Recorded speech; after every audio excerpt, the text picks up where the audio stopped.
నమస్తే, welcome to hash tag you. నేను మీ రాజేష్. లోక్సభ ఎన్నికల గడువు దగ్గర పడుతుండగా ఒక్కరొక్కరుగా కూడా గులాబీ నేతలు ఆ పార్టీని వీడుతున్నారు. దీంతో ఇవాళ బీజేపీ, కాంగ్రెస్ పార్టీలో చేరుతున్నటువంటి పరిస్థితులు కనిపిస్తున్నాయి. ఇప్పుడు బీఆర్ఎస్ ఎంపీ అభ్యర్థుల్లో ఆందోళన నెలకొన్నటువంటి పరిస్థితులు కనిపిస్తున్నాయి. విజయం పైన అనుమానం వ్యక్తమవుతుంది ఆ పార్టీ అభ్యర్థుల్లో.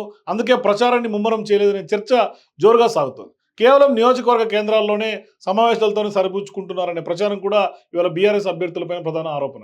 వాటిలో సైతం కీలక నేతలను కలుపుకొని వెళ్ళకపోవడం, ఫ్లెక్సీల్లో సీనియర్ నేతల ఫోటోలు పెట్టకపోవడం, సమావేశాల్లో తమ పేర్లు చెప్పకపోవడంతో చాలామంది నేతల్లో ఇవాళ అసంతృప్తి బీఆర్ఎస్ పార్టీ నేతల్లో ఉన్నట్టుగా స్పష్టంగా బీఆర్ఎస్ పార్టీ నేతలే చెప్తున్నటువంటి నేపథ్యం. సో ఇక లోక్సభ సెగ్మెంట్ పరిధిలో కనీసం 6-7 అసెంబ్లీ నియోజకవర్గాలు ఉంటాయి. ఏ ఒక్క పార్లమెంట్ తీసుకున్నా ఇట్లాంటి సందర్భాల్లో అసెంబ్లీ ఎన్నికల్లో లాగే ఒక్కో అభ్యర్థి కూడా సుమారు 50 కోట్ల వరకు ఖర్చు చేసినట్లు కూడా ప్రచారం జరుగుతోంది. దీంతో లోక్సభలో పోటీ చేసే అభ్యర్థులు ఏ మేరకు ఖర్చు చేయాల్సి ఉంటుందో అర్థం చేసుకోవచ్చినటువంటి పరిస్థితి ఉంది. అయితే ఇప్పటికే రాష్ట్రంలో అధికారం కోల్పోవడం, పోటీ చేసినా గెలుస్తామా లేదా అనే నమ్మకంతో ఇవాళ గెలిచే నమ్మకం లేకపోవడం, ఇక బీఆర్ఎస్ అభ్యర్థులు ఖర్చుకు వెనుకాడుతున్నట్లు కూడా చాలామంది నేతలు చెప్తున్నారు. ఓడిపోతే భారీగా నష్టపోవాల్సి వస్తుందని భావించి ఖర్చు పెట్టడం లేదనే వాదన తెర మీదకి తీసుకొస్తున్నారు. ఖర్చులన్నీ పార్టీయే భరిస్తుందని కూడా అధినేత కేసీఆర్ చెప్తున్నప్పటికీ కూడా క్షేత్రస్థాయిలో పరిస్థితి అలా లేదని తెలుస్తోంది. అందుకే అభ్యర్థులు గ్రామాలకు వెళ్లకుండా నియోజకవర్గ కేంద్రాలకే పరిమితం అవుతున్నట్లు కూడా కొంత సమాచారం ఉంది.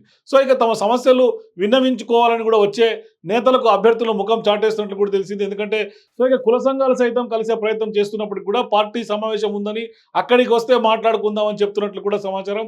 తీరా అక్కడికి వెళ్ళిన తర్వాత చూద్దాం చేద్దామంటూ కూడా నేతలందరూ కూడా దాట వేస్తున్నట్టుగా కూడా అభ్యర్థులపైన ఆరోపణలు గుప్పిస్తున్నారు. సో ఇక సమస్యలు విన్నవించుకుందామని సమయం అడుగుతున్నప్పటికీ కూడా ఆ అభ్యర్థులు సమయం ఇవ్వకుండా కొంత నిరాశ ఎదురవుతుంది వారి వద్ద.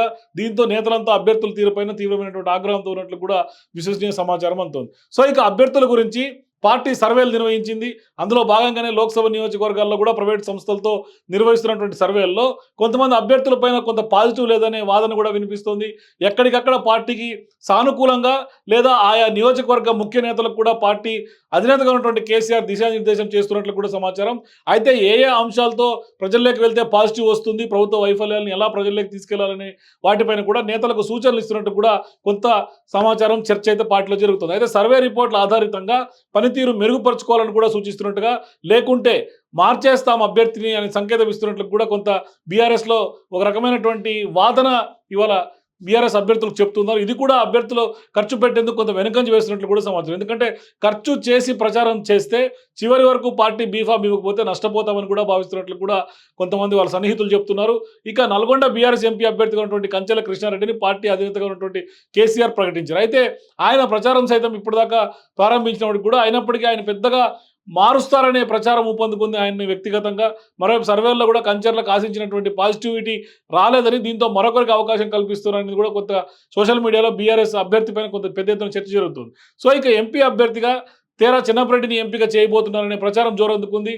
తీరా ఇప్పటికే పార్టీకి రాజీనామా చేయగా అయినప్పటికీ కూడా ఆయన పేరు మళ్ళీ తెర మీదకి రావడం కొంత చర్చకు దారితీస్తుంది. మరోవైపు గుత్తా అమిత్ రెడ్డికి కూడా కొంత సానుకూలంగా కొంతమంది నేతలు పార్టీ అధినేతకు లేఖ రాశారని కూడా తెలుస్తుంది. దీనిపైన కంచర్లు మాత్రం క్లారిటీ ఇచ్చారు. కొంతమంది కావాలనే దుష్ప్రచారం చేస్తున్నారని, తన పట్ల తనను గిట్టని వాళ్ళు చేస్తున్నటువంటి పనిగా ఆయన చెప్పుకుంటూ వచ్చారు.